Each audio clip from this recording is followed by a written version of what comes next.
Firmando, estamos gravando. Então vamos lá, pessoal. Pessoal, a aula de hoje, continuando nossa última unidade, vamos tratar da parte de comunicação dos atos processuais. Até aqui a gente tratou especificamente dos atos processuais e hoje a gente vai tratar da comunicação dos atos processuais, tá certo?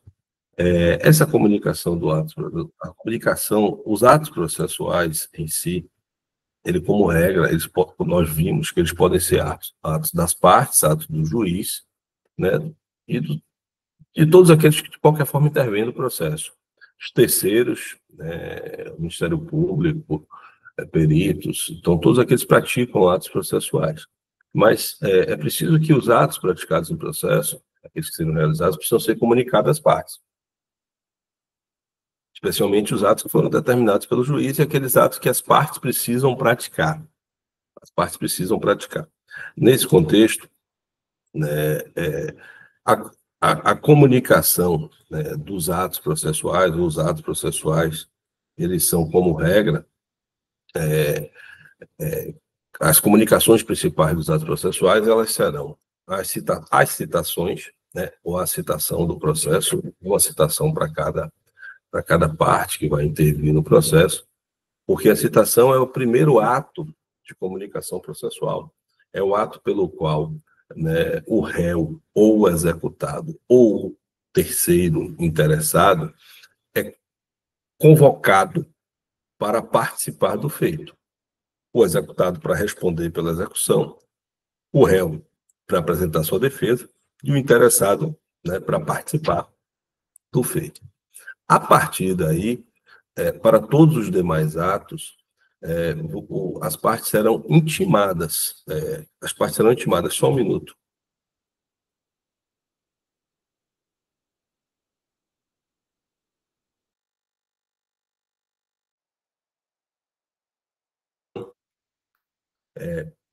A partir daí, todos os demais atos eles serão realizados através da intimação. A intimação é o ato pelo qual se dá ciência para qualquer das partes que já estão no processo. Então, a citação é o ato pelo qual eu chamo as partes a participar do processo, e a partir daí elas serão intimadas dos atos e dos termos do processo. Então, a intimação é o meio que eu comunico às partes que já estão dentro do processo, que já estão no processo. Tá?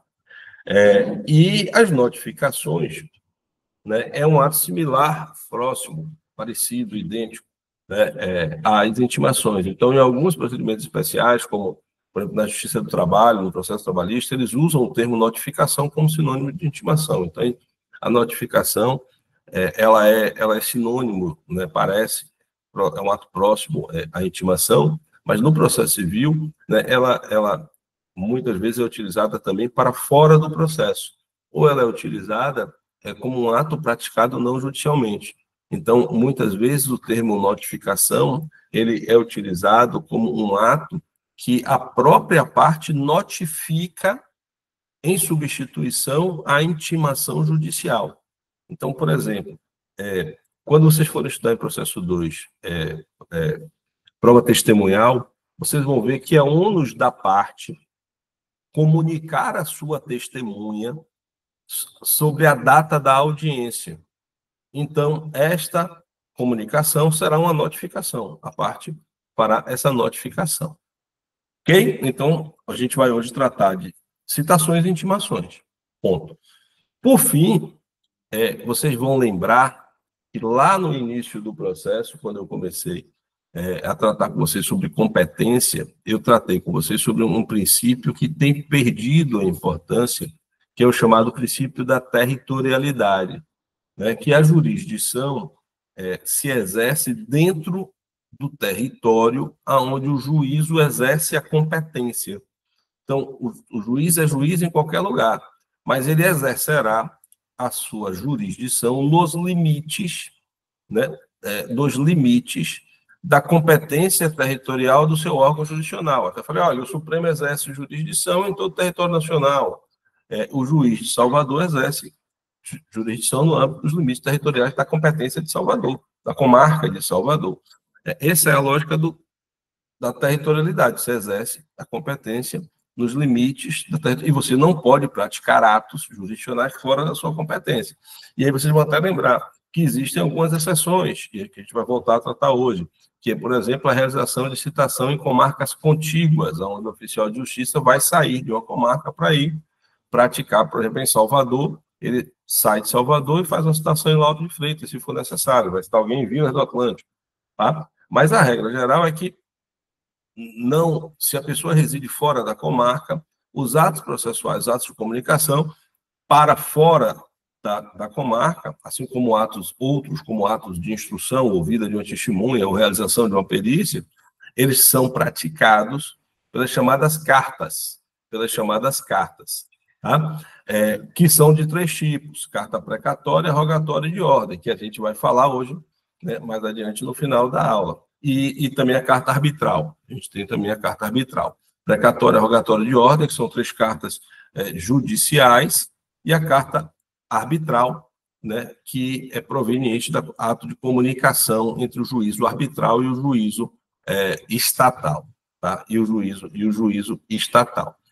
Agora, a carta tem perdido muita importância em decorrência do desenvolvimento dos atos, do desenvolvimento do processo eletrônico.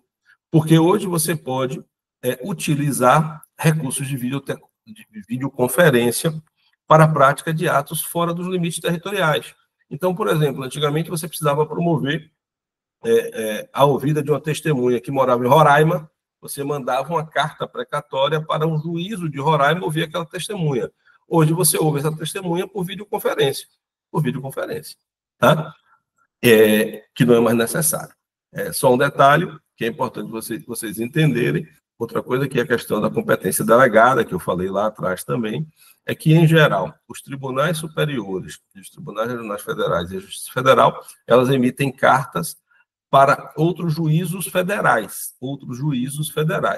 Contudo, não havendo sede de juízo federal no local onde preciso cumprir a comarca, então aqui na seção judiciária da Bahia, salvo engano, são 36 varas federais, 36 sedes, subseções judiciárias federais, e nós temos 417 municípios, precisando cumprir um ato do Supremo Tribunal Federal numa cidade do interior do estado da Bahia, que não é sede de subseção da Justiça Federal, né, o juízo estadual é quem fará o cumprimento dessa carta precatória.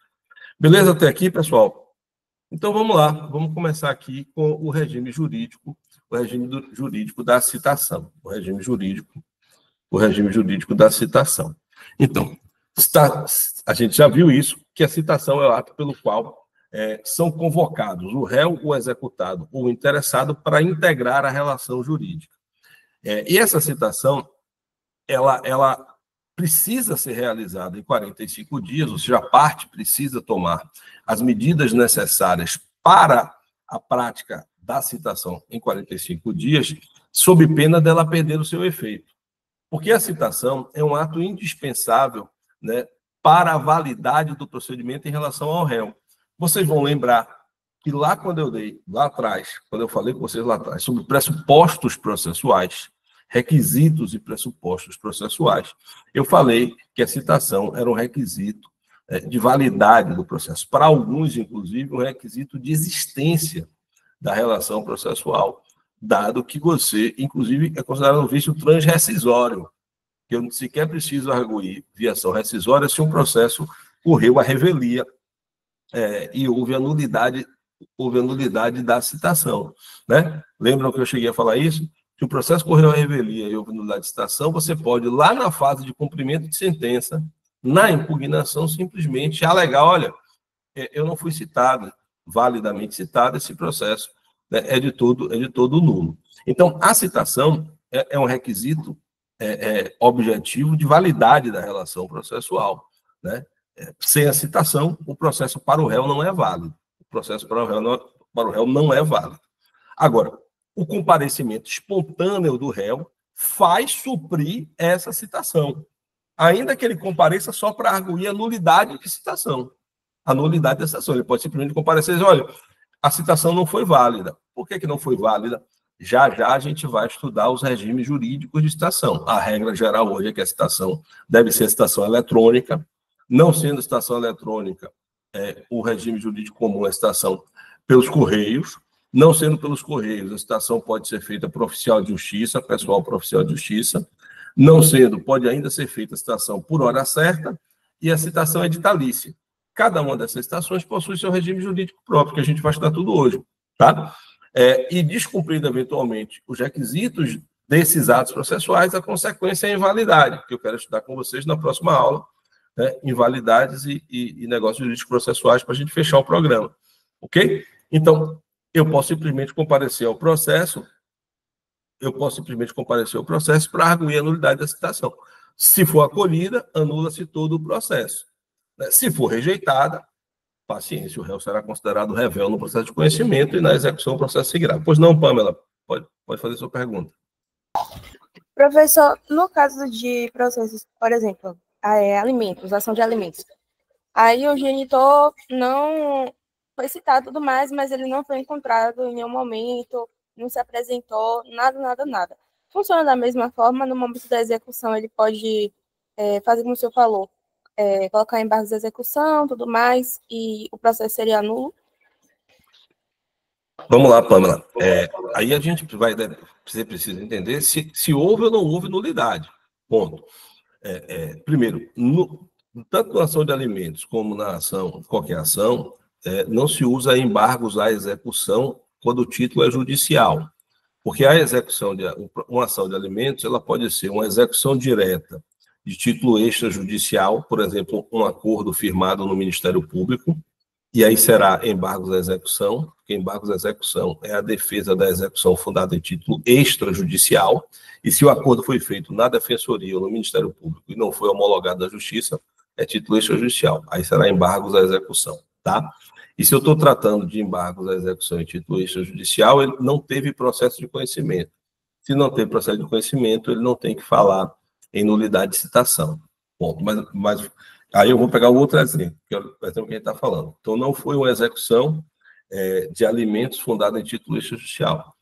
Vamos supor que foi uma execução de alimentos, ou uma ação de alimentos normal, ou seja, uma ação de conhecimento de alimentos. Uma pessoa não tem acordo nenhum, o pai não paga alimentos, é separado da mãe, a menor vive com a mãe, cenário mais comum, a mãe ingressa com a ação representando, o menor ingressa com a ação representado pela mãe, pedindo alimentos.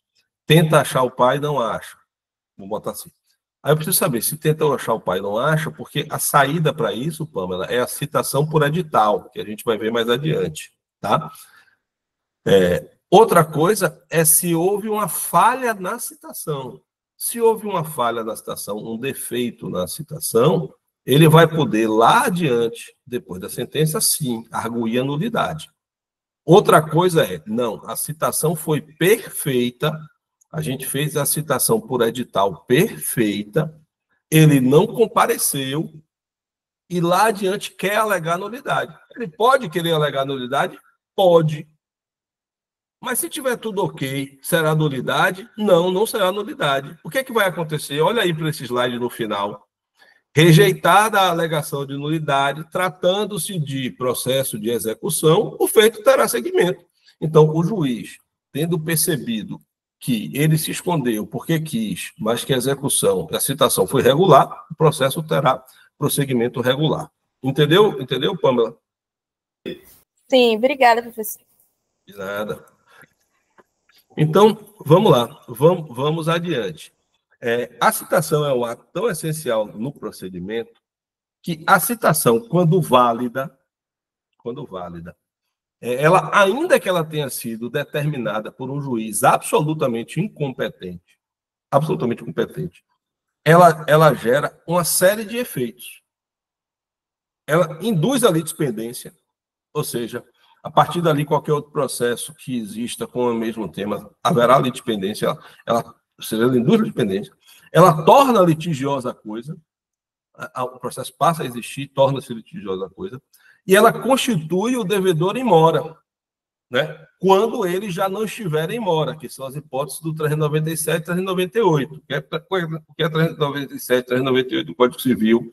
397, aquelas obrigações positivas e líquidas que tem um termo de vencimento, ou seja, você tem que me pagar R$10.000 no dia 28 de janeiro. Se no dia 28 você não me pagou, você já está em mora. Ou naquelas que decorrem de ato ilícito. Beleza? Decorre de ato ilícito. E ainda interrompe a prescrição. Então, a citação válida constitui o devedor em mora, ela induz litispendência, ela torna litigiosa a coisa e ela interrompe a prescrição. Tudo isso, né, está previsto no parágrafo 1º do artigo 240. E todos estes efeitos da citação, isso é importantíssimo, eles retroagem à data da distribuição da ação. Tá? Deixa eu até consertar isso daqui, até incluir isso daqui, e rompem a prescrição. Tá? E tudo isso daqui, pessoal, isso retroage à data da distribuição da ação. Porque observe como isso é importante, porque isso pode acontecer, você pode estar entrando com a ação no último dia do prazo prescricional de um direito. Amanhã você perderia esse direito, tá? Ou decairia esse direito. Você entrou no último dia. Quando você vai citar, são coisas que acontecem em decorrência dos problemas da justiça, a demora normal do judiciário, nada no judiciário é hoje, né? Você só vai conseguir citar 30 dias, 40 dias, 50 dias, 60 dias depois. Existem casos que levam anos para se fazer uma citação, ainda mais no processo de execução, em que o executado tenta a todo custo, né, se evadir para não promover, para que não seja citado. Então, os efeitos, né, da litispendência e da interrupção da prescrição, eles retroagem à data da citação. Tanto que não pode, a parte não será responsável por qualquer demora que seja imputável ao judiciário. Isso é um enunciado de súmula do STJ que o CPC transformou, né, jurisprudência pacífica do STJ, que o CPC transformou, né, em dispositivo normativo. Esses são inclusive, são os efeitos do parágrafo 1º do artigo. Essa regra está no parágrafo 1º do artigo 240, a retroação para a data da citação, né? E todos esses efeitos suspensivos do prazo extintivo, interruptivos do prazo extintivo, né, eles aplicam-se a qualquer prazo extintivo, inclusive o prazo decadencial, que, como regra, né, os civilistas sempre dizem que os prazos decadenciais não se interrompem, não suspendem, etc. Mas isso se aplica também aos prazos decadenciais. Então, isso é importantíssimo, nunca esqueçam disso. A citação, ainda que ordenada por juiz, isso vocês precisam realmente lembrar, a citação, ainda que ordenada por juiz incompetente, induz litispendência, torna litigiosa a coisa, constitui o devedor em mora, se ele já não tiver em mora, né, e interrompe a prescrição. Tá? E interrompe a prescrição, não interrompe. Interrompe a prescrição, tá? Desde que o credor, desde que a parte adote as providências necessárias, né, para a sua citação, para promover a citação do réu nos 45 dias seguintes à distribuição da demanda. Beleza? Transitada em julgado a demanda a favor do réu que não foi citado, cabe ao escrivão comunicar este fato ao réu depois do trânsito em julgado. Maurício, isso pode acontecer? Pode. Lembram que eu já falei para você, e vocês vão estudar isso em processo 2 de forma desdobrada, mas que eu já falei a vocês sobre a possibilidade de improcedência liminar do pedido e inépcia da petição inicial, que pode levar... Lembra que um dos requisitos processuais que a gente estudou é petição inicial apta, e que uma das consequências, se você não supre ou não cumpre as determinações de emenda do juiz, né, é a extinção do processo sem resolução do mérito, por inépcia da inicial. Então, são hipóteses em que o processo, que a decisão pode transitar julgado a favor do réu, tá? A favor do réu, sem que ele sequer seja citado. Tá certo? Primeiro, agora vamos a algumas regras de citação. Quem deve ser citado e o local de citação. Quem deve ser citado e o local onde a citação é feita. A regra geral é que a citação é ato pessoal, tá?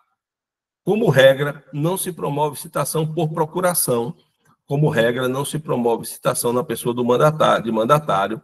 Como regra, não se promove a citação a não ser na pessoa do próprio citando, até porque é necessário poderes especiais para receber citação, tá? Essa é a regra geral. Essa é a regra geral. Essa é a regra geral.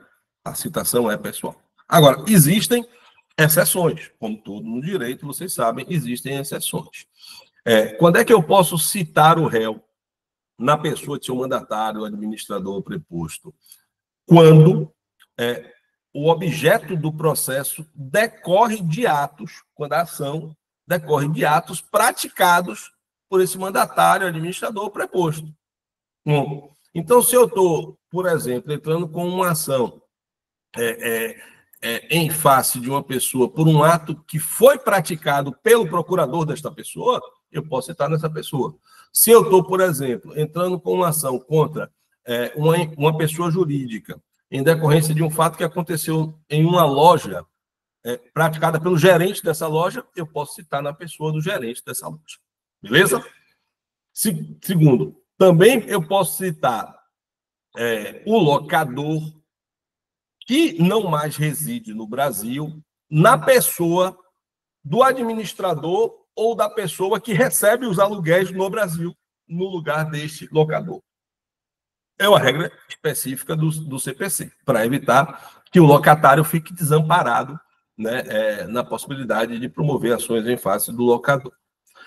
A outra regra específica que dispensa a citação pessoal, nós já estudamos, que é a figura correlacionada à fazenda pública. Nós já vimos que a fazenda pública ela não vai ser citada como regra geral por aquele que lhe representa, que é o chefe do Poder Executivo. Então, ele não vai citar a União na pessoa do Presidente da República, o Estado na pessoa do Governador do Estado, e o município na figura do prefeito. Eles vão ser citados no chefe, né, da advocacia pública que lhe representa, tá?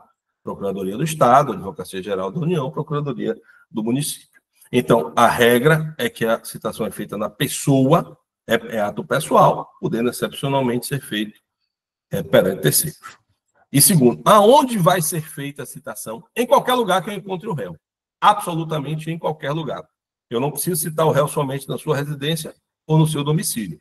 Eu posso citá-lo em qualquer lugar que ele seja encontrado, tá? Encontrado. Inclusive, o militar que estiver em serviço, né, pode ser citado ou será citado na sua unidade de serviço, né? Porque é o local mais fácil onde ele tem para ser encontrado. Existem alguns limites, né, que são limites que decorrem do princípio da dignidade da pessoa humana para a citação. Alguns limites que o próprio CPC estabelece para que as pessoas não sejam citadas em determinados momentos onde você tem, por aspectos correlatos de humanidade, não, Júlia, não é válido só quando é preciso que haja.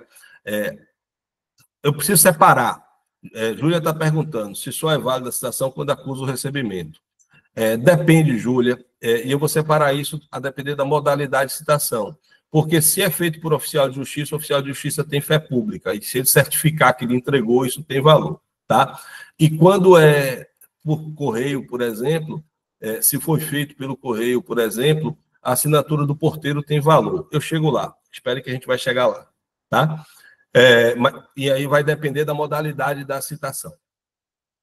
Então, não se fará a citação em respeito à dignidade da pessoa humana, de quem estiver participando de culto religioso, cônjuge, companheiro ou parente em linha reta ou colateral em segundo grau, da pessoa falecida nos 7 dias seguintes ao falecimento, dos noivos nos 3 dias seguintes ao casamento e de doente em situação de estado grave, tá?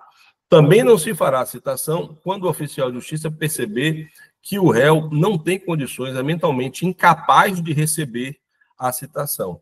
Percebendo o oficial de justiça que o réu é incapaz de receber a citação, ele descreve os atos na certidão, ele certifica isso e devolve ao juiz, que ele nomeará um médico perito para certificar essa situação. A perícia pode ser dispensada se a família apresentar um laudo médico particular que comprove a situação, né, da deficiência mental, né, caso em que será nomeado um curador, né, e esse curador é quem receberá a citação. Então vamos lá, pessoal, vamos para as modalidades de citação. A primeira delas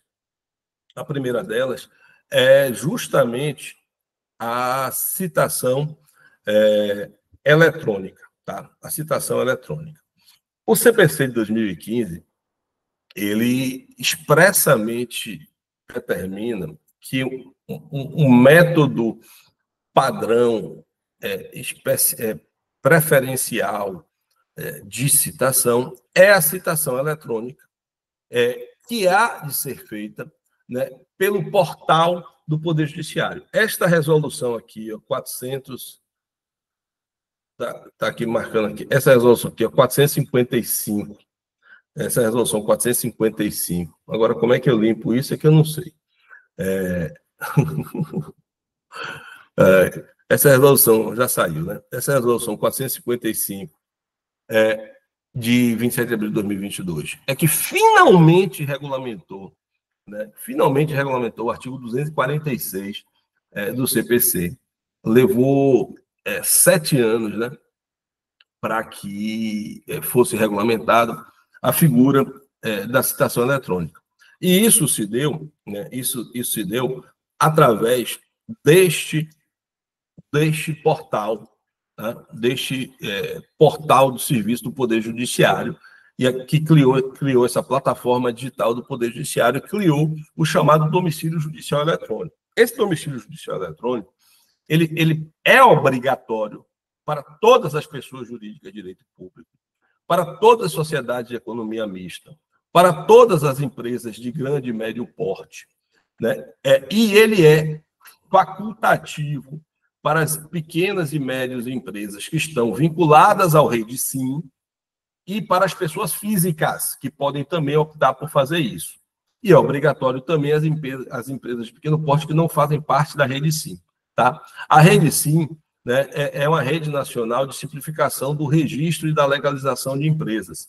Né? É uma rede criada pelo Ministério da Economia para facilitar, né, como é que eu digo, e desburocratizar a criação das empresas. E aí, como é que funciona essa citação eletrônica? Na citação eletrônica, eu me cadastro, né, no âmbito da plataforma do CNJ junto ao tribunal, automaticamente o CNJ remete a todos os tribunais, né, e quando tem lá uma ação contra a Vivo, contra a Claro, o cartório automaticamente remete um e-mail a Claro, naquela plataforma que está lá designada.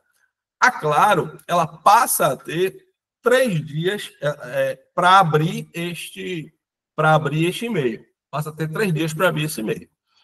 Se ela não abre, ela sofre essa sanção, né, de pagar uma multa de 5% do valor da causa, caso, né, a não abertura do e-mail, a não confirmação do recebimento da citação, né, eletrônica tenha sido injustificada. Caso ela não abra, vai receber, ou ela justifica, ou ela vai apresentar a justificativa. E aí o juiz vai julgar a justificativa. Diz, não, de fato, o motivo é justo de você não ter aberto. Né? Caiu a rede de computadores de todas a Claro durante 3 dias, ou 4 dias, ou 5 dias seguidos. Se o juiz acreditar nessa história, ele releva a multa. Se o juiz não acreditar na história, ele aplica a multa e aplicará, né, eventualmente, as outras sanções que Pode até aplicar de forma acumulada, a aplicação da da pena, da sanção de litigância de má-fé. Mas não haverá ali, né, pela não abertura, a aplicação da pena de revelia. Porque a consequência, a ausência da confirmação, né, vai determinar a realização da citação pelas outras modalidades. Que aí o juiz vai determinar que seja pelo correio, oficial de justiça, escrivão na secretaria ou por edital. Então, a consequência da não abertura da citação eletrônica não será a revelia, será a aplicação da multa de 5%, com a multa de 5%, com a determinação da realização de outra modalidade de citação. O que foi muito, como é que eu digo, modesto o legislador processual. Deveria ter ele aplicado, como faz, com as outras modalidades, a aplicação da pena de revelia. Mas não fez. Tá? Mas não fez. Optou por não fazer. Tá? Não ocorrendo a citação pelos eletrônica, seja porque a pessoa não é cadastrada no domicílio judicial eletrônico, trata-se de uma pessoa física, ou trata-se de uma microempresa não sujeita ao domicílio, ou por qualquer motivo o juiz não determinou a realização do domicílio da citação eletrônica, a forma padrão de citação hoje é pelos correios. Ainda é a forma mais comum, tá? A citação judicial eletrônica ainda não está no ritmo, ela é muito comum para as grandes empresas, mas ainda não é tão utilizada para pequenas empresas e nunca é utilizada para pessoas físicas. As pessoas físicas não são obrigadas eu desconheço pessoas físicas cadastradas com domicílio judicial eletrônico, beleza? Então, determinada citação pessoal, a citação pelos correios, essa é a regra geral. Quando é que não pode ser feito pelos correios? Quando o CPC determina que não seja. É uma exceção. Né? Exemplos de que você não pode fazer pelo correio. Nas ações de Estado, né? Aquelas ações correlatas ao Estado Civil, as ações de família, ação de divórcio, ação de reconhecimento de solução de união estável, ação de interdição. Estas ações de família, não pode ser feita citação pelos correios. A citação tem que ser feita por oficial de justiça. Quando o citando for incapaz, então, ação de oferta de alimentos, por exemplo, em favor de menor, então, não pode ser feita. Ou ação de interdição, que se trata de incapaz, não pode ser feita. Quando o citando for pessoa de direito público, né? Nós, inclusive, já vimos que, nesse caso, as citações será feita na pessoa do chefe da Procuradoria ou da Advocacia Pública. Quando citando residir fora do local, ou em local não atendido por entrega de correspondência, né? Em local não atendido por entrega de correspondência. Por incrível que pareça, isso é mais comum do que a gente pensa. Então, por exemplo, em Itacimirim, aqui na linha verde, eu estou agora em Itacimirim. Aqui em Itacimirim, a correspondência não chega aqui em Itacimirim. Você tem que ir buscar em Monte Gordo, no posto do Correio de Monte Gordo. Então, você não pode citar aqui Itacimirim, na linha verde, com correspondência. Tá? Ou quando o autor, justificadamente, o requerer, por algum motivo, né, requerer que não deve ser. Pronto. Deferida a citação pelo Correio, e aí o escrivão, ou chefe de secretaria, ele tem que preparar o mandado de citação, que vai ter todos os requisitos da citação pessoal, que aí, para não ser redundante, eu vou falar quando for falar da citação pelos Correios, né, ou da citação por oficial de justiça, me perdoe, que são esses requisitos do artigo 250 que eu estou falando aqui, são justamente os requisitos do mandado de citação do oficial de justiça. Vocês vão ver que tem o nome completo, o número do processo, a assinatura do juiz, mas eu desdobro lá para a gente não falar duas vezes. Cópia da petição inicial, do despacho do juiz, né, a comunicação do prazo para resposta, o endereço do juízo, o local onde funciona o juízo, né, e o cartório como é que eu digo, do juízo, da vara, porque muitas vezes você tem mais de uma vara, tá? E aí você vai remeter a carta, que será uma carta com aviso de recebimento, a carta registrada com aviso de recebimento e para o endereço da pessoa. E aí tem um detalhe, né? Aí volto para a pergunta de Juliane. Isso foi uma discussão enorme, né, na jurisprudência. A citação é pessoal, Maurício, tem que ser pessoal, tem que ser. Então, se o citando é Maurício, que mora num condomínio, tem que ser Maurício que vai assinar a carta, o recebido AR, ou se a pessoa, ou se o citando Lapa Góes e Góes Advogados, a sociedade de advogados que Maurício é sócio, quem tem que assinar é o representante legal da Lapa Góes e Góes Advogados, é quase impossível que isso aconteça. É quase impossível que isso aconteça. Porque lá na Lapa Góes e Góes, quem está lá no dia a dia, que está na frente, é a Eliana, nossa secretária há 25 anos. Nunca ele vai chegar lá, vai me encontrar na recepção para eu assinar esse aviso de recebimento, esse AR, o oficial, o rapaz do correio.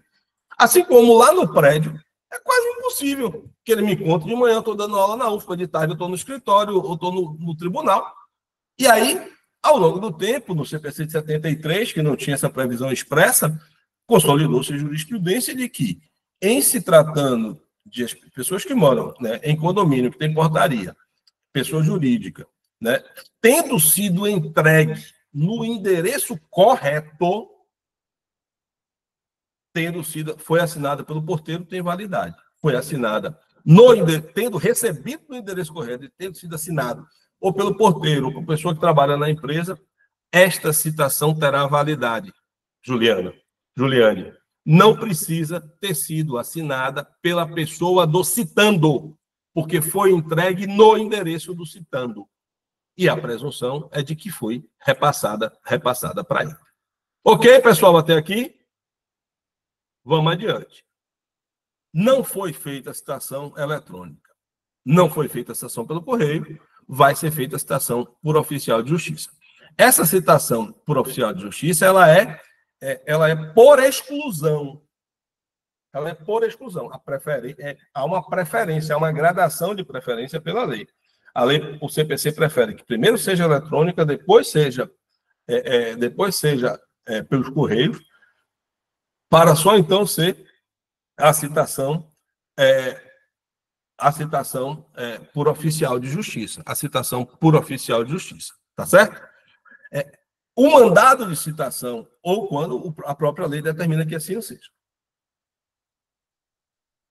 O mandado de citação, o mandado que o oficial de justiça tem que cumprir, o mandado de citação, né? E aqui tem que ter os seguintes requisitos, que são aqueles requisitos do 250, que o mandado de citação que vai pelos correios também tem que ter, que eu falei para vocês. Lembra, para não ser redundante, são esses os requisitos. O nome do autor e do citando e seus respectivos domicílios ou residência, a finalidade da citação, com todas as especificações constantes da petição inicial, bem como a menção do prazo para contestar, sob pena de revelia ou para embargar a execução, se for o caso, né? Dependendo se trata de processo de conhecimento ou processo de execução, a aplicação da sanção para o caso de cumprimento da ordem, se houver, né? Que é o caso de revelia, o processo de conhecimento. Se for o caso, a intimação do citando para comparecer, acompanhado de advogado ou defensor público, a audiência de conciliação ou de mediação, com a menção do dia, da hora e do lugar de comparecimento, porque vocês sabem que a regra geral é que você hoje é citado para comparecer à audiência de conciliação, cópia da petição inicial, do despacho da decisão que deferir tutela provisória, quando tiver liminar, você recebe também a cópia da decisão liminar, a assinatura do escrivão do chefe de secretaria e a declaração de que subscreve ordem do juiz. Beleza? E aí, o oficial de justiça se dirige ao lugar, normalmente a residência ou domicílio, mas lembre-se que a citação pode ser feita em qualquer lugar,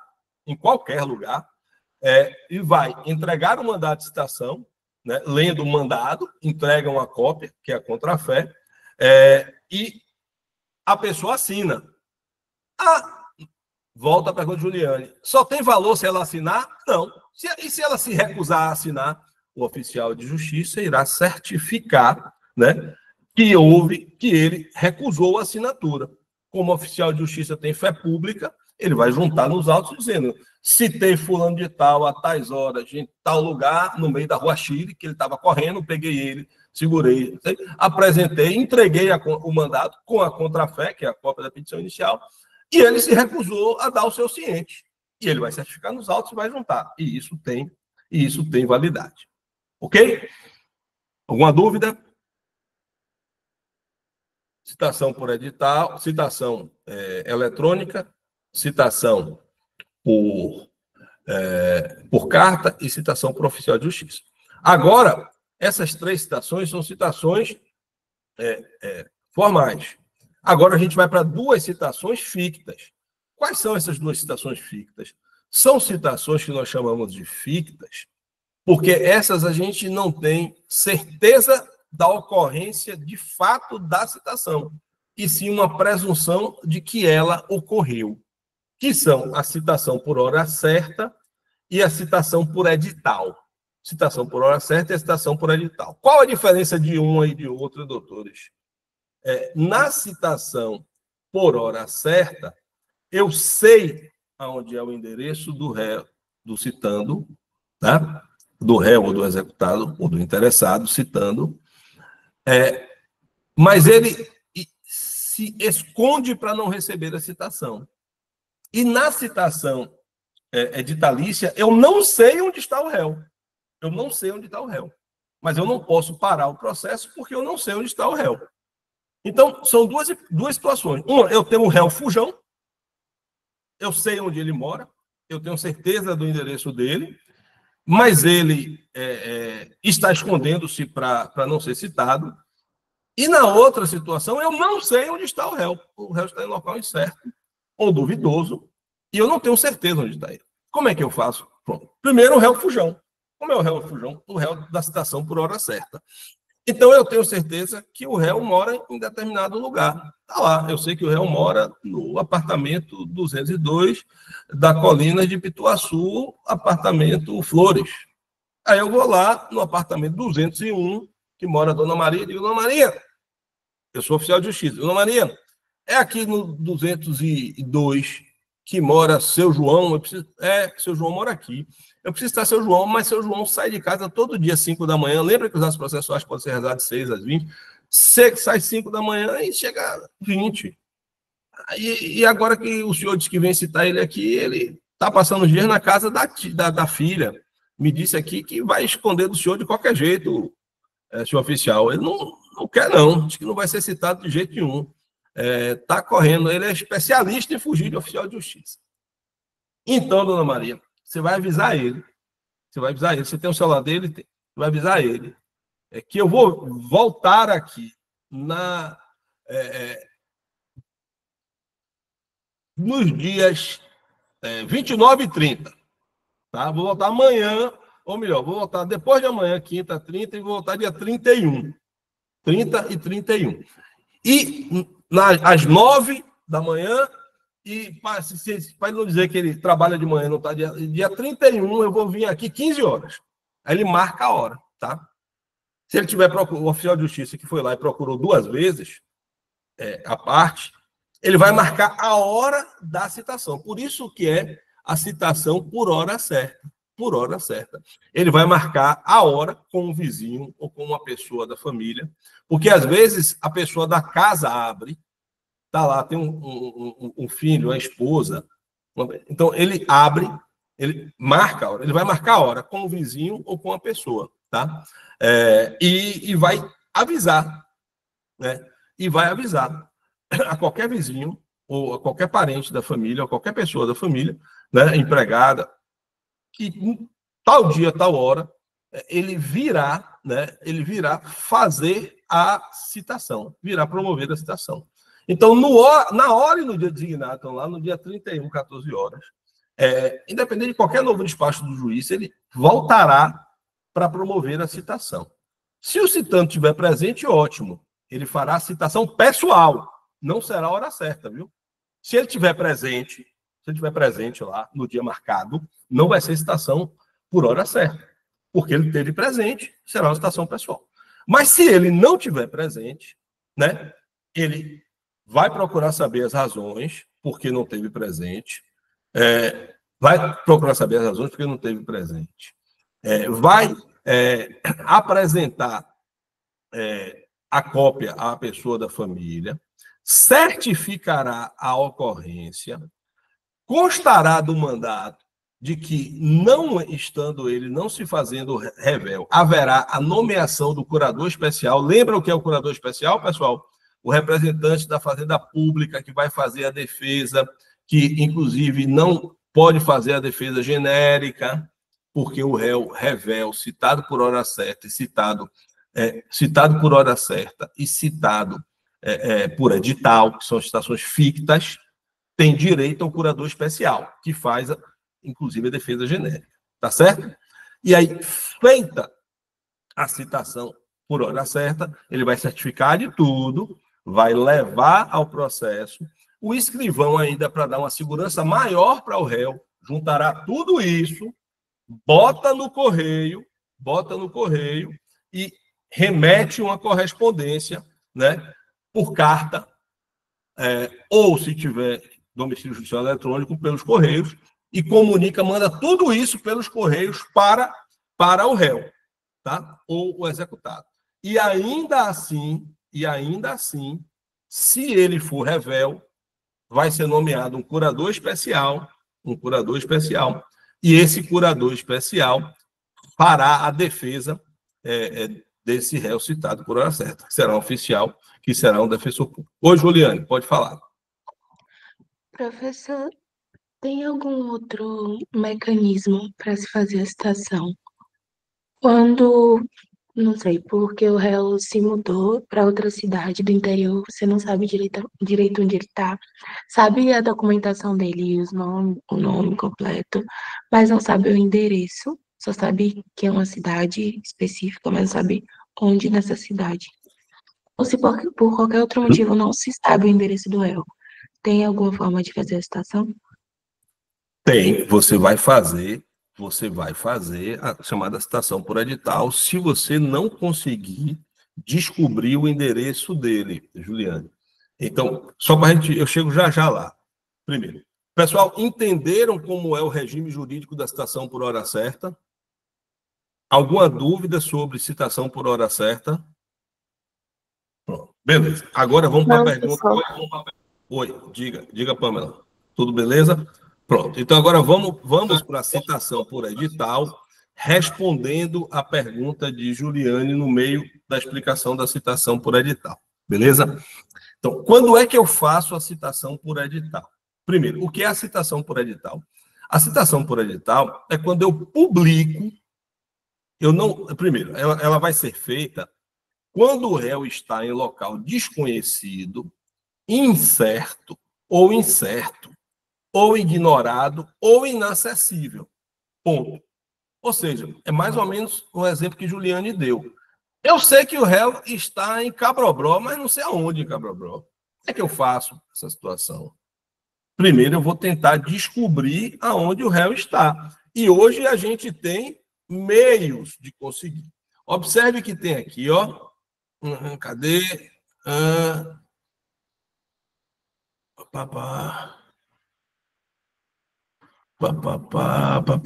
Não. Não, cadê, Maurício? Não, eu não achei aqui ainda não. Mas é o seguinte, a citação, antes da citação por edital, Juliane, o juiz pode determinar a pesquisa do endereço do réu nos cadastros próprios de endereço. Então, é muito comum, antes de você requerer a citação por edital, você pedir ao juiz que oficie as empresas de serviço público para que elas informem. Porque você pede para que oficie para TIM, Claro, Vivo e Oi, para saber se ele tem algum serviço público. Para que veja na Coelba, na Embasa, né, para saber se ele tem alguma conta no TRE, TSE. E o juiz hoje ele tem muitos mecanismos, inclusive eletrônicos, como o Infojude. Então, primeiro, antes de eu pedir a citação por edital, eu tento, normalmente você pede e o juiz defere isso. Então, primeiro, né, você sabe, eu sei que ele está em Cabrobró. Então, o que é que você faz? Você pede Cabrobró em Embasa ou tem a empresa de água local? A empresa de água local. Então, oficia lá a empresa de água local para saber se tem o endereço da pessoa. Além disso, Excelência, por favor, mande um ofício para Claro, para Vivo e para TIM, para saber se ele tem algum celular com endereço lá em Cabrobró, para saber se é o endereço dele. Né? E aí você faz esses ofícios primeiro. Não fazendo esses ofícios, não achando esses ofícios, aí não tem jeito. Você vai fazer o quê? Você vai fazer a citação por edital, que é justamente para essas hipóteses. Deixa eu terminar de explicar e já te dou a palavra, Pamela. Então, o que é que você vai fazer? Se eu tentei de todas as formas e não consegui o acesso, o endereço da pessoa, não sei onde está a pessoa, eu vou fazer a chamada citação por edital. Então, considera-se inacessível, por exemplo, um país que se recusa a cumprir carta rogatória. Vocês vão ver que a carta rogatória é a comunicação para país estrangeiro.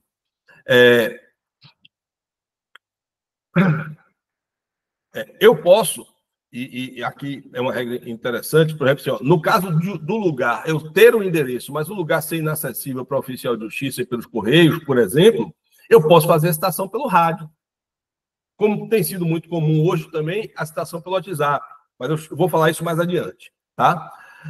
E o réu também será considerado em local ignorado ou incerto se forem infrutíferas, aqui o que eu queria te falar, as tentativas de sua localização, inclusive mediante requisição pelo juiz de informações sobre seu endereço nos cadastros de órgão público ou de concessionárias de serviço público. Justamente o que eu estava falando com vocês. Agora, como a citação editalícia é uma citação ficta, é importante observar o seguinte, que a parte que requer a citação editalícia dolosamente, ou seja, se eu requerir a citação por edital para dificultar a defesa da pessoa de má-fé, eu sei onde está o endereço dela, mas eu peço, dizendo que não sei, eu posso sofrer uma multa de 5 vezes o salário mínimo, tá? E essa multa vai ser revertida para o citando, além, obviamente, de eu poder alegar a nulidade da citação. Então, quais são os requisitos da citação por edital? Primeiro, a afirmação do autor ou uma certidão do oficial de justiça afirmando as circunstâncias autorizadoras. Quais são as circunstâncias autorizadoras do artigo 256? Aquela de estar o réu em local, né, desconhecido, incerto ou inacessível. Bom, segundo, feito isso, esse edital vai ser um edital de citação, vai estar lá. Senhor fulano de tal, contra você corre um processo na 8ª vara de família ou na 8ª vara civil, processo número tal, a 8ª vara de família fica em Salvador, não fórum anexo, papapá, endereço tal. O juiz vai fixar o prazo, que aí não é só o prazo daquele contexto de 15 dias, aí a justiça determina que seja entre 20 e 60 dias, aí o juiz vai escolher se vai ficar 20, 15, 20, 30, 45 ou 60, cujo prazo de defesa será de 30 dias. E dizendo, olha, se você não comparecer, eu vou nomear curador especial. E aí, o CPC determina, como regra, que isso vai ser publicado, né? Esse edital vai ser publicado na internet, na plataforma de editais do CNJ e do Tribunal de Justiça. No mínimo. Por que no mínimo? Porque a partir das circunstâncias do caso concreto, o juiz pode determinar outros meios de comunicação.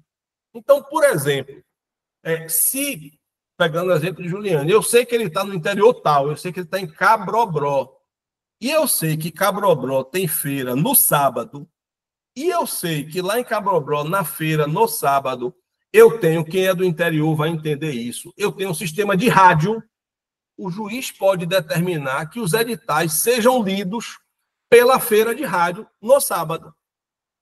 Em 2 sábados seguidos, em 3 sábados seguidos. Ponto. Se eu sei que lá em Cabrobró tem um site, né, toda a cidade tem um site de fofoca, ele pode determinar que seja publicado também no site de Seu José das Notícias. E aí o juiz pode determinar, adaptando isso, o juiz moderno faz isso, né, deve fazer isso, adaptando, né, isso, a forma de publicação dos editais ao caso concreto, para que se dê o maior nível de publicidade possível, né, e o tempo que ficará, né, a publicação. Se publicados os editais, ele for revel, ultrapassem-se os prazos de defesa do edital, né, será para ele nomeado também um curador especial, que fará a defesa genérica. Vocês sabem que a curadoria especial é exercida pela Defensoria Pública. Por fim, né, independente da citação pelas outras modalidades, serão sempre publicados editais, na ação de uso capião. Na ação de uso capião, além de eu citar a pessoa em nome de quem está registrado o imóvel, eu sempre publico edital, dizendo, olha, o imóvel número tal, da rua tal, está sofrendo ação de uso capião. Para quê? Para que eventuais terceiros interessados possam intervir na ação. Também na ação de recuperação e substituição de título ao portador, e em qualquer ação em que seja necessária, né, por determinação legal, a provocação para a participação no processo de terceiros incertos. Pronto, Pamela, pode falar. E Pamela levantou, já abaixou a mão. Ainda tem dúvida, Pamela? O senhor já respondeu, professor, a dúvida. Obrigada. Nada. Juliane ainda tem dúvida? Sim, professor. Com relação a essas circunstâncias do caso concreto, se o autor possui o contato de uma pessoa que é próxima desse réu, um parente, alguém assim, tem como o juiz utilizar disso para fazer essa citação? Só se for por hora certa. Só se esse parente morar próximo. Essa era a minha dúvida. Só se o parente morar próximo. Porque eu não posso fazer, só se o parente morar próximo e eu utilizar ele no procedimento, né, de citação por hora certa. Mas eu não posso citar João na pessoa de José, na pessoa do parente. Eu não posso usar o parente para citar o réu, não. Lembra que a citação tem que ser pessoal? A única hipótese que eu tenho é eventualmente, se este parente morar próximo, eu sabendo o parente ser a pessoa que será comunicada da citação por hora certa. Tá? O que o juiz pode, se for um juiz muito positivo aí para te ajudar a resolver seu caso concreto, que eu já vi que você está com algum aperto aí de alguém da família, é você pedir ao juiz que oficie ao parente para que o parente comunique. Mas o parente pode simplesmente ignorar isso daí, que não vai dar nada para ele. Tá? Simplesmente ignorar e não comunicar nada. Tá certo, professor. Obrigada. De nada. Oi, Júlia, pode perguntar.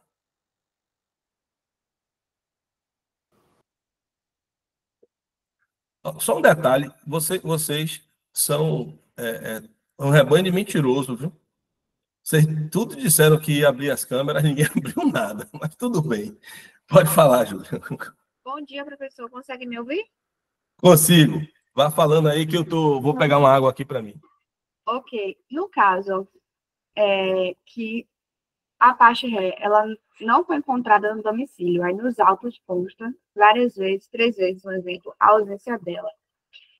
E também ela não visualizou a caixa de e-mail. Então, sabe-se que já tem marcado uma primeira audiência. E aí ela está surpresa de ser marcada essa primeira audiência. Pode fazer uma petição pedindo para que tenha o adiamento dessa primeira audiência, porque ela não tinha ciência dessa situação? Pode, o que você eventualmente está arguindo aí é uma nulidade da citação, pelo que eu estou entendendo. É como se você fosse réu citado para a primeira audiência e você está arguindo uma nulidade dessas citações aí que foram previamente. Então, você pode perfeitamente pedir que houve nulidade da citação. Agora, preciso entender o caso concreto, que eu não estou entendendo, que o e-mail não foi aberto, a carta chegou, me explica melhor o caso para eu entender.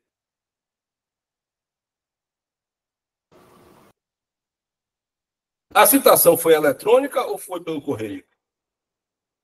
Primeiro. O que é que acontece? Primeiro, a citação... É porque nos autos que consta, né, que não teve... Por 3 vezes ocorreu a ausência. Só então, ele não está citado. Porque se o correio certificou a ausência, não está citado. Bom. Aí depois... Então, não vai ter audiência. A audiência está... Deixa eu te falar. Quando a justiça marca, ela sai uma da estação, ela já marca, ela automaticamente já marca. Ô, Beatriz, obrigado, você foi a única solidária comigo. Obrigado, Beatriz. Quando a justiça marca, inicia o processo, ela já marca. E, primeiro, pelo que você está falando aí, deve ser um processo de juizado especial, não deve ser nem procedimento comum. Lembra que a gente está tratando de procedimento comum, tá? Juizado mas, assim, especial mesmo. Pois é. Isso que a gente está, inclusive, tratando aqui é procedimento comum, nem é juizado especial. Mas, assim, quando a justiça marca, ela já marca, quando ela sai uma da citação, já sai a data da audiência. Então, ela, ao designar a data da audiência, já vai sair. Se voltou 3 vezes dizendo que voltou, tenha certeza que a audiência não vai acontecer. Entendeu? Obrigado ela também. Ela recebeu o e-mail, mas ela também não respondeu nada do e-mail. Então, significa que ela não tem conhecimento das situações. Agora, quem recebeu o e-mail? A parte ré. Mas a parte ré, pessoa física ou jurídica? Pessoa física. Como é que ela recebeu o e-mail? Assim, aí você já manda o advogado dar uma olhada, viu? Porque se tem o e-mail dela, o juiz pode entender como válido. O juizado é terra de ninguém. O juizado não é lugar não é processo de Deus, não, viu? O juizado é terra de ninguém. Mas é possível que não tenha audiência. Mas ela vai, mais cedo ou mais tarde, vai receber o oficial de justiça. Certo, obrigada. Dentro de casa. Mas vamos em frente, galera. Beleza? Terminado. Só para a gente finalizar, algumas regras especiais de citação. Tá? Na ação de uso capião de imóvel, é a ação que você propõe da pessoa que é. Vocês sabem o que é uso capião, não sabem, pessoal? Sabem, né? Todo mundo sabe o que é uso capião. Então, beleza. Então, na ação de uso capião, é a ação que propõe aquele que está na posse do imóvel pelo tempo de 5 ou 15 anos, né? 5, 10 ou 15, a depender de ser uso capião extraordinário, especial ou ordinário, que é proposto em face da pessoa em nome de quem está registrado o imóvel. Mas você precisa necessariamente citar os confinantes, as pessoas que estão do lado, para justamente que possam dizer, você está invadindo meu terreno ou não. Essa citação é dispensável quando se trata de prédio, unidade imobiliária em prédio de condomínio, né? Porque você não precisa citar o vizinho, porque você não vai, o seu apartamento não vai interferir com outros. Segundo, quando a citação é e-mail eletrônico, você precisa orientar na citação como acessar o processo eletrônico. Porque, especialmente quando você está citando para pessoa física,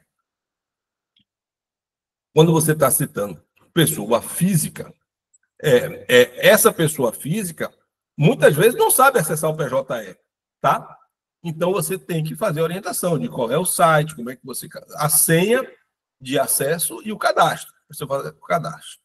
Terceiro, nas comarcas contíguas e de fácil acesso, eu já falei isso a vocês, estou repetindo aqui, o oficial de justiça pode citar, sendo uma exceção ao princípio da territorialidade, tá? Sendo uma exceção ao princípio da territorialidade. Então, o oficial de justiça pode sair de Salvador para citar em Lauro de Freitas ou em Camaçari, dispensando-se a expedição de carta precatória, tá? Quando a citação for feita por carta.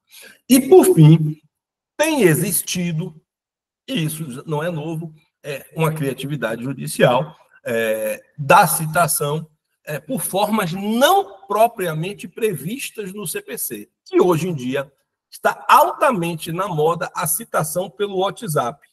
Citação pelo WhatsApp está muito na moda. você faz na petição inicial a informação, a apresentação, indicando o endereço. Obrigado também, viu, Mayara, por abrir a câmera.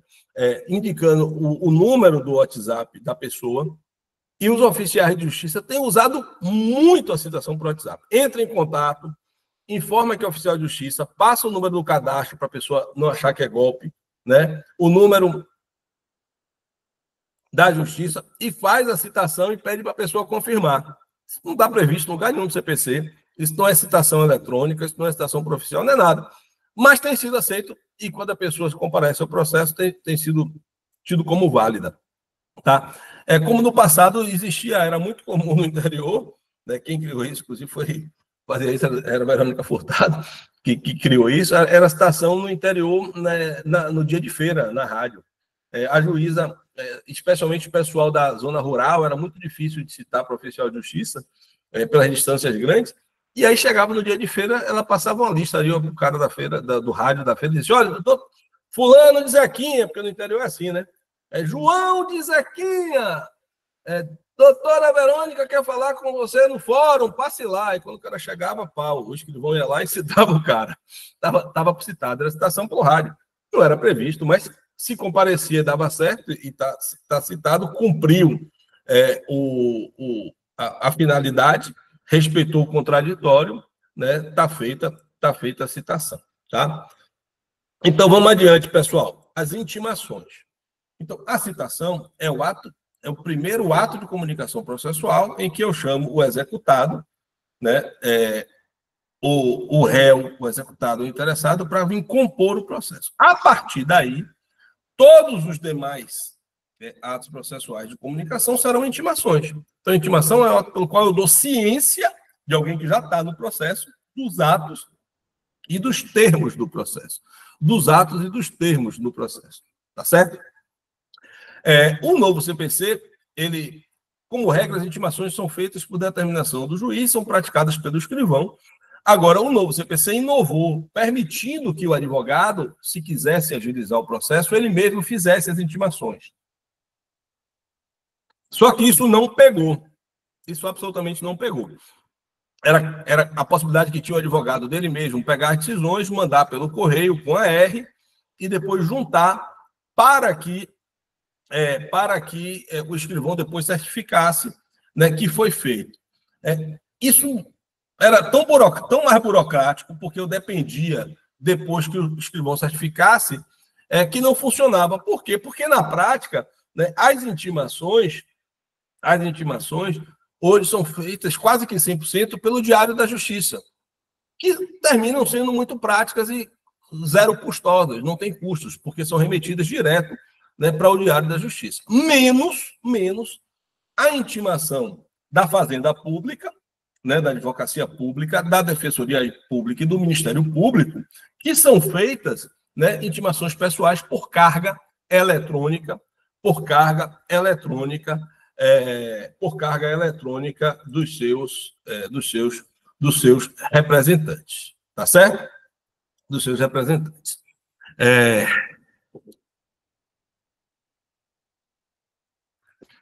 Então, vamos lá.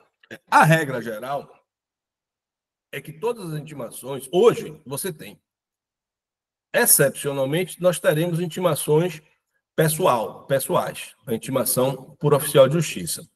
Porque também, da mesma forma que eu posso ter citação pessoal, citação por edital, eu posso ter intimação por edital. Isso é muito raro de acontecer, mas pode acontecer. Mas a regra geral é que a intimação é feita pelo Diário da Justiça, que hoje é o Diário da Justiça Eletrônico. Tá? Deixa eu mostrar para vocês, para que vocês possam... Aí eu acho que vale a pena a gente perder um pouquinho desse tempo aqui. Deixa eu fechar isso aqui,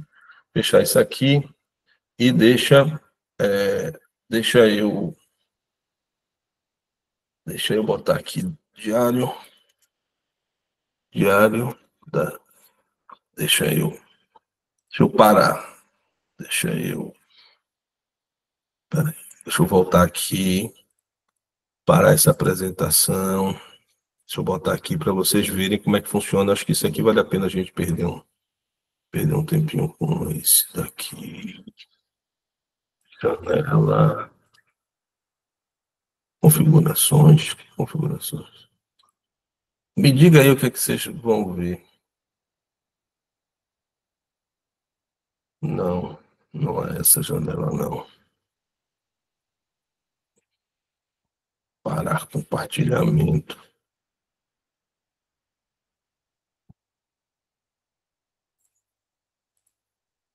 Para a apresentação. Volta a apresentar a minha, professor. Não, é porque eu vou ter que apresentar primeiro a nossa tela mesmo. Aqui, nova guia. Consegui compartilhar. Pronto. Acho que agora vocês vão ver. Diário da Justiça, Bahia. Pronto. Então, assim é que são feitos todas as intimações, né?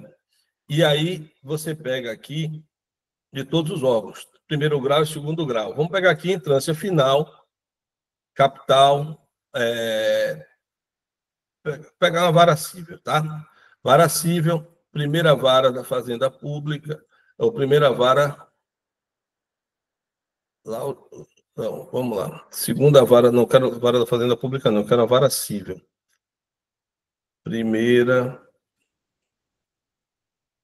Família... Vou pegar uma vara cível aqui. Aqui, pronto. Primeira, Paulo Afonso...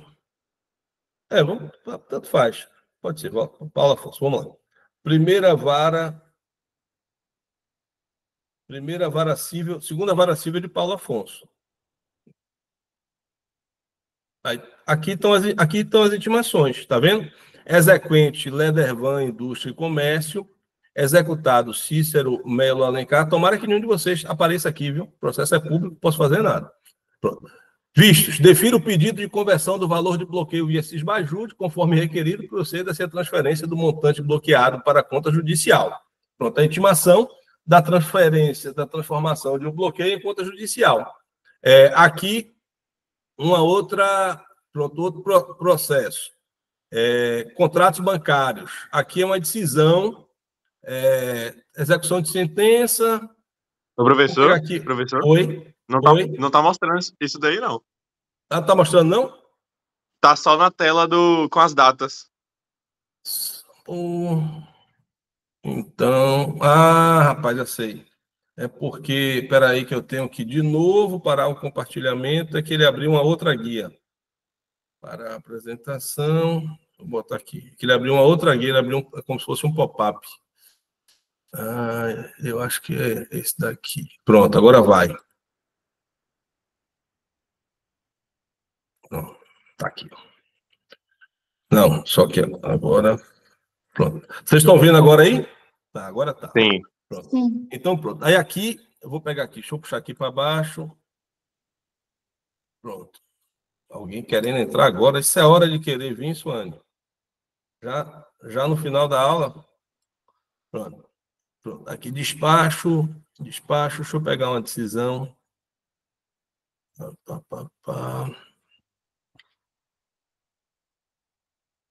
Pronto. Aqui, todas essas daqui são intimações, tá vendo? Ó, ação, aí tem aqui ação, procedimento comum, número do processo, requerente, requerido. Aqui, ó. A mesma coisa. A vara, da onde está vindo a intimação, o número do processo, o tipo de processo, execução de extrajudicial, o autor, o réu, outro executado, mais de um executado, o advogado com a OAB dele, né? O advogado do executado, o exequente, o advogado do exequente com a OAB dele, tá? Outro executado, o seu respectivo advogado, o ato, dizendo que é um mero ato ordinatório, e qual foi o ato, tá? Lembra, esse ato ordinatório aqui está ótimo. Lembra que eu disse a vocês que alguns atos o juiz não precisa nem praticar, ele pode autorizar que o que o escrivão pratique em seu lugar, que são atos meramente ordinatórios, que não tem grande conteúdo, que não tem conteúdo decisório. Aqui um exemplo, é um ato meramente ordinatório, que o escrivão pratica. Ficam intimados exequentes e executados por seus advogados no prazo de 15 dias para apresentar manifestação e impugnação acerca do bloqueio e indisponibilidade efetivada. Então, isso aqui não foi nenhum ato do juiz, foi o próprio escrivão que praticou, por determinação do juiz. Aqui já é um despacho, que foi feito pelo juiz, ó. Tá vendo aqui? Juiz de direito. É a intimação de um despacho. Mesma vara, né? Processo monitório, número do processo, a vara, autor, seu advogado, réu. Esse daqui está sem o advogado. O réu ainda, ou não foi citado ainda, né? Ele está revel, porque não tem ainda advogado no processo. E aqui você tem, ó, todas as varas que aconteceram. Isso aqui, vara do interior. Vamos para a vara de Salvador. Aqui, ó, entrância inicial, não, aqui, entrância inicial com marcas menores, entrância intermediária com marcas médias, e aqui a entrância final, que são as comarcas maiores. E aqui da capital, que é de Salvador. Podemos pegar aqui uma vara de Salvador, se vocês quiserem. A nona vara civil. Nona vara civil e comercial. Tá aqui também, ó, ato ordinatório, ato praticado meramente pelo escrivão, ato ordinatório, diversos atos ordinatórios aí da nona vara. Despachos. Então, aqui, pessoal, é o diário eletrônico do Poder Judiciário, né, do dia 28, do dia de hoje.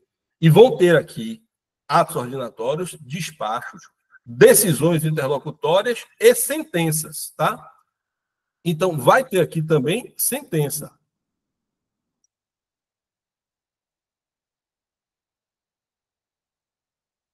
Quero ver se eu acho aqui para você. Aqui, esse aqui deve ser, aqui ali em cima deve ser a sentença. Aqui, ó, não, aqui é uma decisão interlocutória, tá? Aqui é a decisão interlocutória. Aqui, ó, aqui, ó, suscitação de um conflito de competência que a gente estudou recentemente. Tá vendo? Um juiz aqui suscitando um conflito de competência. Entenda a aplicação do CC e, consequente, a figura-se competente à vara de ações de consumo. Uma juíza cível, entendendo que a ação era de consumo. Razão porque suscita o conflito de competência, agrega o Tribunal de Justiça para julgamento do incidente, nos termos do artigo 66, combinado com 953 do CPC. Viu? Aqui, determinando a conclusão para a sentença, e por aí vai. Então, isso, pessoal, é o diário, esse é o diário da Justiça. É a forma padrão, de intimação. Tá? Essa é a forma padrão de intimação. 99% das intimações são feitas via diário, da Justiça, tá certo? Né? Aí com um detalhe, os advogados podem requerer que as intimações sejam feitas em nome de somente um deles, um dos advogados. Isso é muito comum, né? Porque às vezes o escritório tem muitos advogados e às vezes um advogado sai do escritório, outro fica, então você pode requerer que a publicação seja feita somente em nome de um advogado, embora você tenha 10 advogados na procuração, tá? E o juiz tem que cumprir isso sob pena de nulidade. Sob pena de nulidade. Tá certo?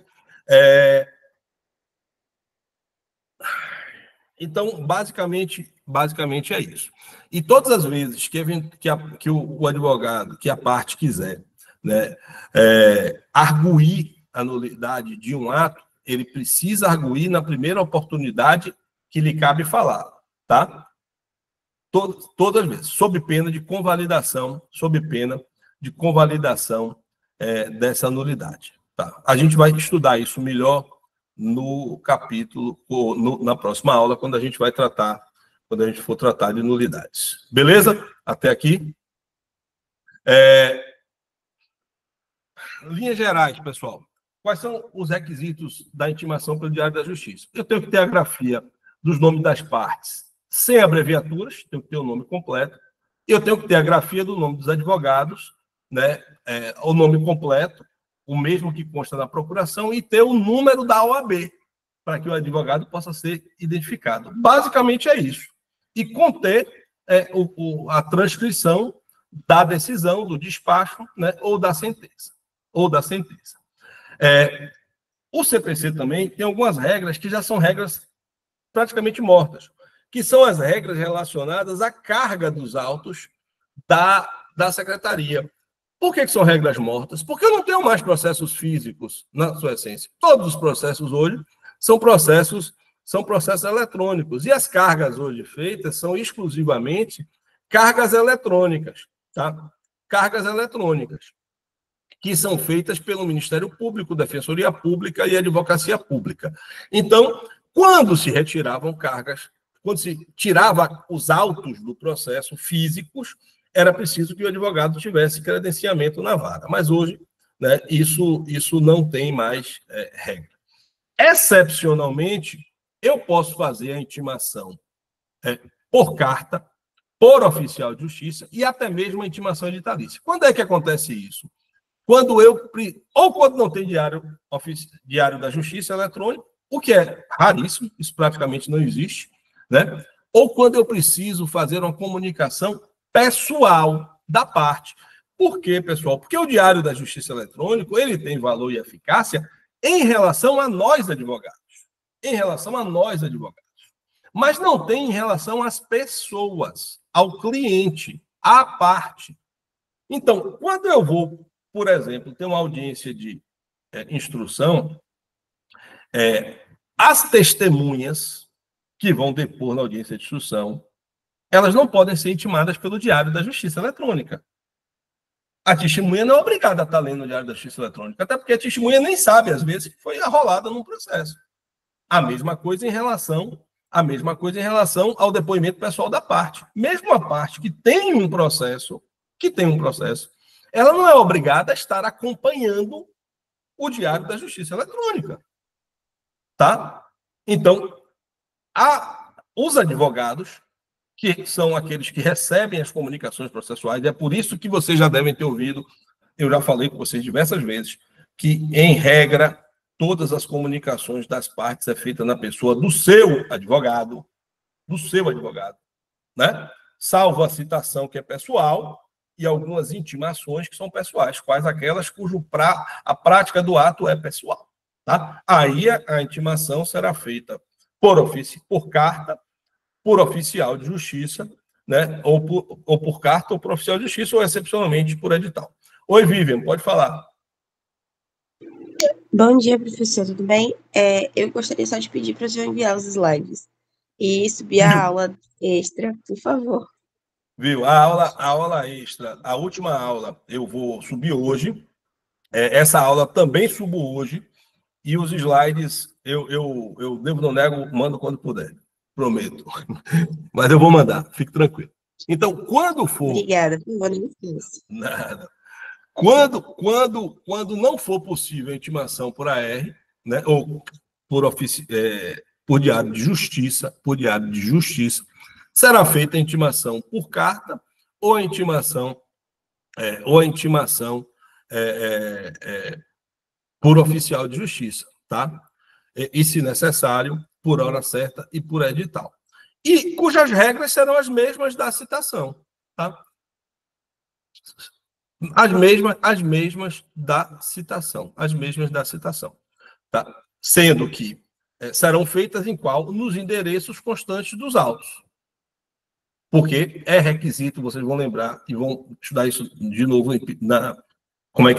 estudar de novo em processo 2, que é requisito da petição inicial a indicação dos endereços, como é requisito da contestação a indicação dos endereços.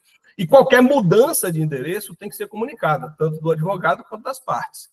E as intimações serão feitas, né? Sempre na pessoa, nos endereços que estão lá constantes, sob pena de considerar vaga. Beleza?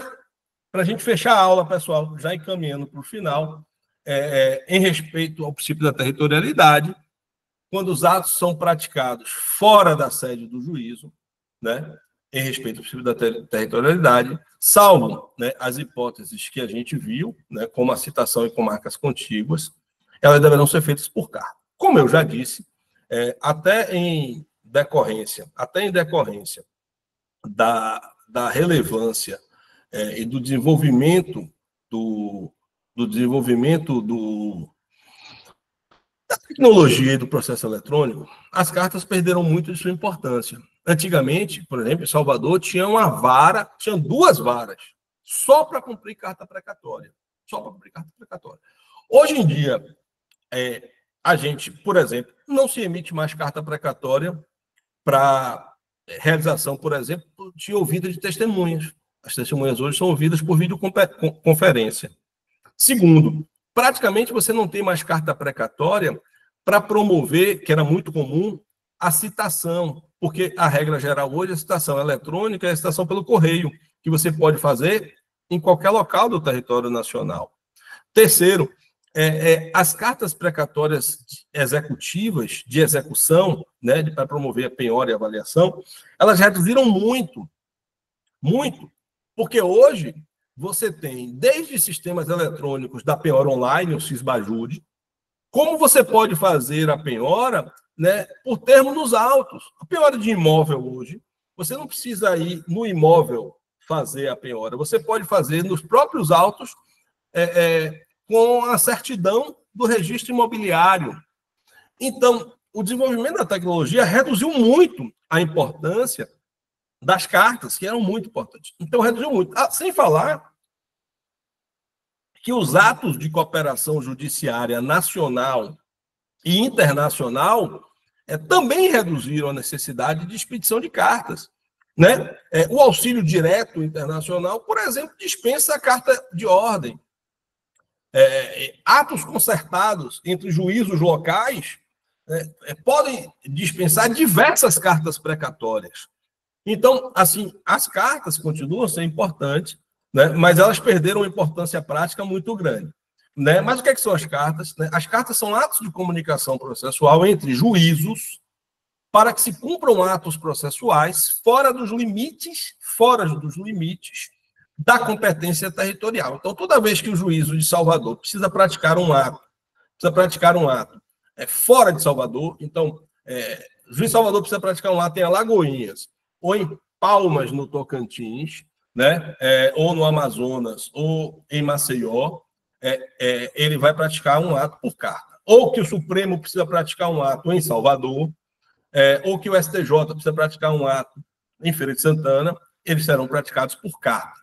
Porque, embora o Supremo tenha jurisdição em todo o território nacional, a sede do Supremo é em Brasília. Ok? Então, precisa ser praticado por cartas. São 4 as cartas, 4 espécies de cartas. Tá? 4 espécies. Primeira, e a mais comum, é a carta precatória. Precatória de pedido. Tá? Então, carta precatória são cartas entre juízos de mesmo órgão jurisdicional brasileiro, para que determine o cumprimento na área de sua competência territorial de ato relativo a pedido de cooperação judiciária, tá? Formulado por órgão jurisdicional de competência territorial diversa. Então, carta precatória pedido de mesmo grau de jurisdição. Então, se um juiz de primeiro grau brasileiro pede para outro juiz de primeiro grau, vai ser carta precatória. Então, um juiz de direito estadual pede para um juiz federal de primeiro grau carta precatória. Tá? Carta precatória. Será carta precatória. Tribunal para tribunal, carta precatória.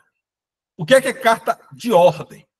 É quando um tribunal de grau hierárquico superior pede a um juízo a ele vinculado. Ordem é de quem está em cima, pede de quem está embaixo. Então, se o Tribunal de Justiça da Bahia quer determinar que um ato seja praticado pelo juiz de Juazeiro, ele vai emitir uma carta de ordem. Se o Supremo Tribunal Federal quer determinar que um juiz federal de Juazeiro ouça uma testemunha no inquérito de competência originária do Supremo, ele vai determinar uma carta de ordem. Tá? Carta de ordem é de grau hierárquico superior. Carta rogatória é pedido para órgão jurisdicional estrangeiro. Órgão jurisdicional estrangeiro. tramita por via diplomática. Então, se um processo no Brasil, ação de alimentos no Brasil, o pai é italiano, e eu sei que eu estou executando essa dívida de alimentos no Brasil. Não tem bens no Brasil, mas eu sei que tem bens em Nápoles, na Itália. Eu emito uma carta rogatória pedindo que o juiz de Nápoles apreenda bens, penhore bens, dinheiro e remeta para o Brasil. Então, a carta rogatória, ela vai sair do juiz, vai ao presidente do tribunal, o presidente do tribunal remete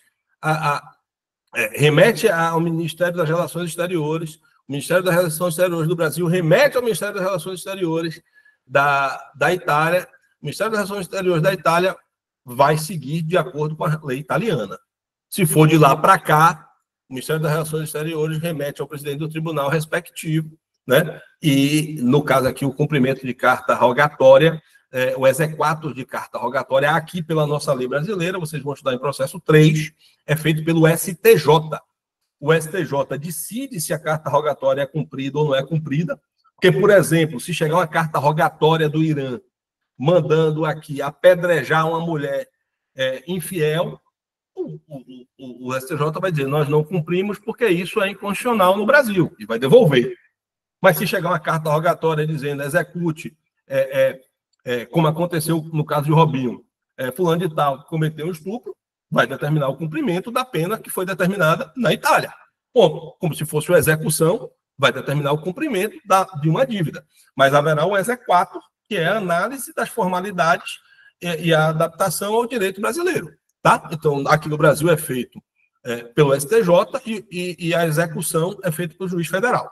Lá na Itália, no nosso exemplo aqui, vai ser feito de acordo com a lei italiana. Tá? Mas a carta rogatória é para a autoridade estrangeira. E a carta arbitral é para que órgão do Poder Judiciário pratique ou determine o cumprimento, na área de sua competência territorial, de ato que é objeto de pedido de cooperação judiciária formulado por juízo arbitral, tá? Inclusive que importe em efetividade de tutela provisória.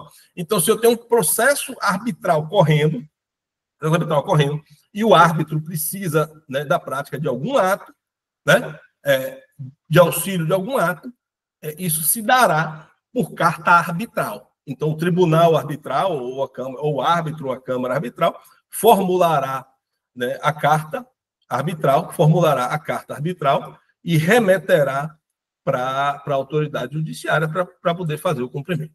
Beleza? Ok até aqui, minha galera? Em linhas gerais é isso. Vamos aqui seguindo para o final. Então, são requisitos da carta de ordem precatória e rogatória. A indicação dos juízos de origem de cumprimento, o inteiro teor da petição do despacho do instrumento de mandato conferido pelos advogados, a menção do ato processual que constitui seu objeto, porque a carta pode ter qualquer ato, pode ser uma penhora, pode ser uma avaliação, pode ser a venda, pode ser a citação, pode ser ouvida de testemunha, pode ser a realização de perícia, qualquer que seja o ato, tá? O encerramento com a assinatura do juiz, tá? O juiz vai mandar botar nessa carta, trasladar para essa carta, qualquer coisa que seja necessário para o cumprimento da diligência que ele entenda que seja importante, tudo que seja importante para a compreensão será determinado pelo juiz, né, que seja lá cumprido, ok? Quando o objeto da carta for exame pericial sobre documentos, também serão remetidos para lá. E a carta arbitral tem que cumprir, no que couber, os mesmos requisitos. As cartas hoje, elas são preferencialmente expedidas por meio eletrônico. Na prática, é o quê? É um e-mail. O escrivão daqui da Vara de Salvador liga lá para o escrivão da Vara de Palmas e pergunta: qual é o e-mail daí? Me mande aí que eu tenho uma carta precatória para mandar. E aí ele manda, sendo, obviamente, que você tem uma preocupação, né, de verificar a validade, né, e a veracidade destas comunicações.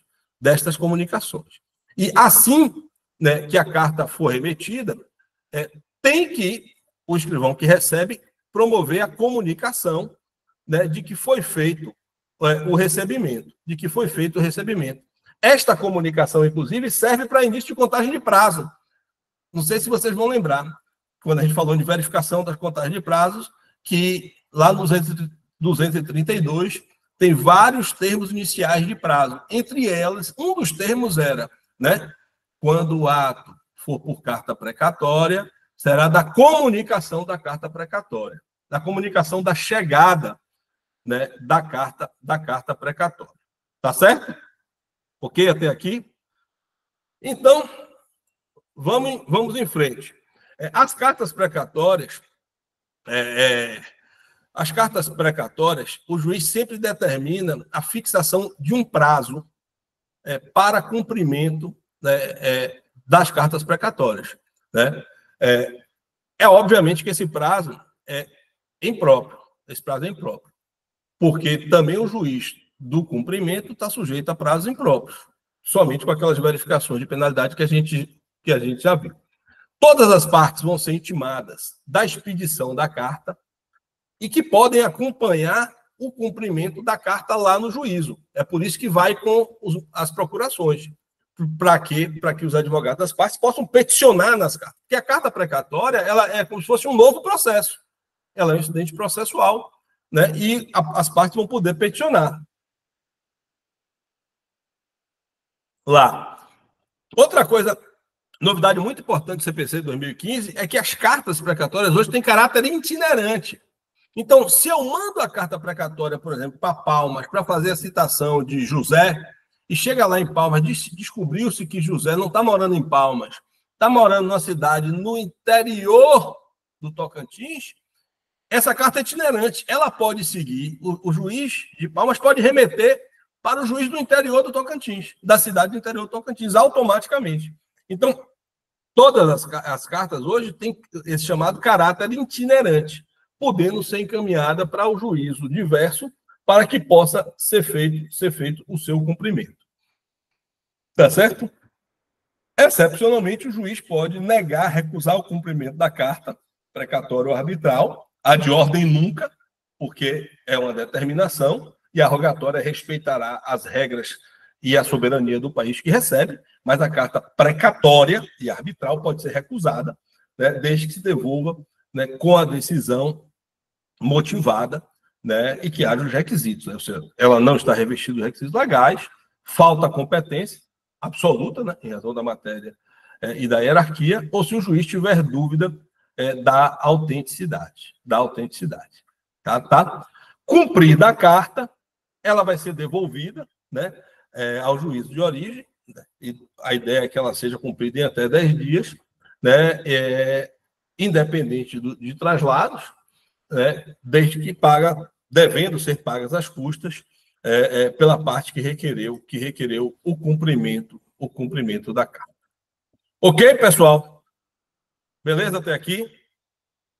Sei que a aula foi pesada, sei que a aula foi até um pouco, da metade do final, um pouco chata, porque o assunto realmente é meio maçante, né? Mas eu acho que a gente cumpriu o que precisava cumprir, né? É isso que importa, tá bom? Alguma dúvida, minha galera? Vamos lá. Algumas pessoas, só para a gente finalizar, algumas pessoas me pediram que eu flexibilizasse a segunda chamada da segunda avaliação, tá bom? E eu estou pensando em permitir que vocês façam, ser um pouco mais liberal, digamos assim, na avaliação da segunda chamada para o dia 13, mas que não existirá uma terceira chamada, ok? Não existirá uma terceira chamada, tá? Então, eventualmente, quem quiser, eu vou ser um pouco mais flexível na segunda chamada, mas continua tendo a necessidade de ter requerimento, né, me passar o requerimento, pode fazer o requerimento para mim por e-mail, tá?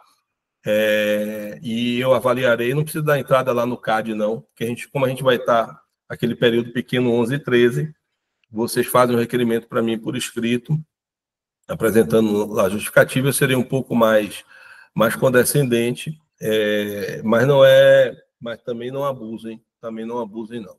Então, tá bom? Quinta-feira, ao que espero será a nossa última aula, dia 30, a gente vai falar sobre nulidades e negócios processuais. Se precisar, a gente dá mais uma aula no dia 2 para completar esses dois últimos assuntos, mas eu acho que dá para a gente terminar na quinta. Tá bom? Também online, nesse mesmo link, tá? Nesse mesmo link. Então, um beijo no coração e até quinta, galera. Tchau, tchau. Tchau, professor. Obrigada. Tchau, professor. Obrigado a vocês. Tchau, professor.